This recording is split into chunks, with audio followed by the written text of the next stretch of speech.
If you're looking for the right bubbles to make a toast to Mom this Mother's Day, Perrier Jouet and Chateau Ste. Marguerite have you covered. Wine and Champagne Ambassador Natalie Dutch joins us now to give us a taste of the champagne and the rosé.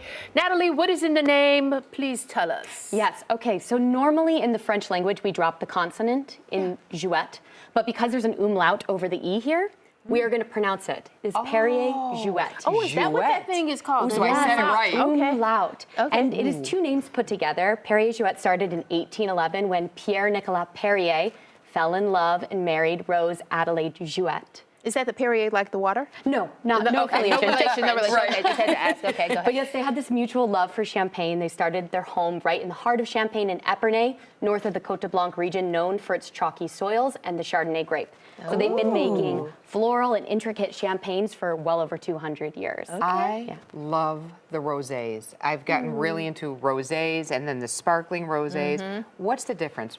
What does the rosé add to it?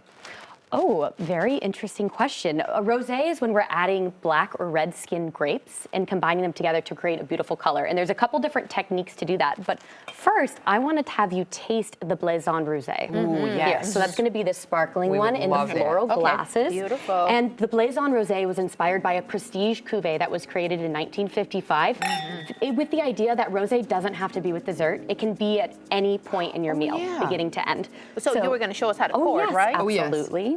So you want to keep your glass right up, like that. You can let the bubbles dissipate and fill further, but So it's a about little halfway early. up and then you kind of pause. Yeah. Ooh, So you and swirl your wine. You do swirl, okay. You'll get Swirl it. roses, violets on the nose. And then smell? And then lots of red fruits when you taste it, like strawberries and raspberries. But there are a couple different champagne glasses you can choose to use. The coupe is a very fun celebratory glass. Oh, yeah. And Is you it know, like I an do older like to glass? say it is an older glass, but it doesn't matter what glass you're using as long as you're with great company. That's true. Doesn't really matter. Very true. Very so true. very classic glass, but it has a short body, not a lot of room for the bubbles to dance, and a very wide opening, which the flavors and aromas can dissipate very quickly. Okay, so we like this Oh, one. very cool. But the flute, we love it. another Yes, the celebratory traditional. glass. Yeah.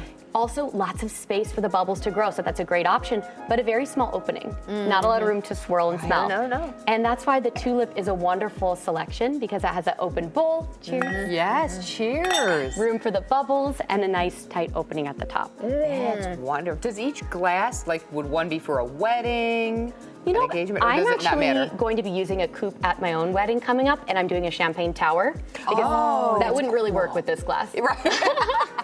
So you Lot gave us of overflow. a little bit about the history. Is there something Yeah. more that you wanted to share with us? Yeah, I want actually to talk about Chateau Ste. Marguerite Rosé and move right along. So this is a rosé called Symphony Rosé from Côte de Provence, France, which is in the south of France. If we're thinking like Saint-Tropez, it's this beautiful, summery, Mediterranean-influenced region. Family-owned and operated, run by the Fayard family. They're on their second generation of winemakers, Olivier and Enzo, the two eldest sons of the family.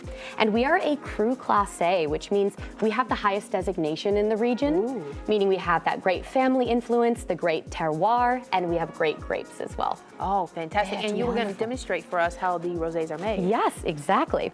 So first I want to show you an example with tea because maceration is very similar to steeping tea. Oh, that's interesting. So you have a tea bag? We have tea bags in here, and you'll see the water is going to turn blue. And that's similar to the maceration of grapes. When grape skins are in contact with their juices, they impart color, flavor, textures, and aromas. But with Chateau Ste. Marguerite, we don't want to use steeping hot water because that could over-extract these flavors and colors. We like to keep it very gentle and pearly pink. But the longer it's in contact, the bolder it's going to become. And it's the same concept with rosés. So the St. Marguerite is a little bit lighter of a color, right, than the original one that you gave us? It is. Why yes. is that? So this one has a very gentle maceration, where this rosé has some Pinot Noir blended in. Which is not legal blending in rosé making, not legal everywhere, but it is legal in Champagne, so we do blend in some old Pinot Noir. So where can we find this in Chicago? Yes, if you want to treat your mother to a glass of sparkling or still rosé, you can go to Maple and Ash, Le Serre, or the Park Hyatt Hotel. Okay. Very all fine nice. Or places. just treat yourself on a Friday night, maybe. There you right? go. All right. Thank you, Natalie. You're Natalie. welcome. Grab those phones and scan the QR codes on your screen for more information about both Perrier Jouet and Chateau Ste. Marguerite. You can Perfect. also visit their websites.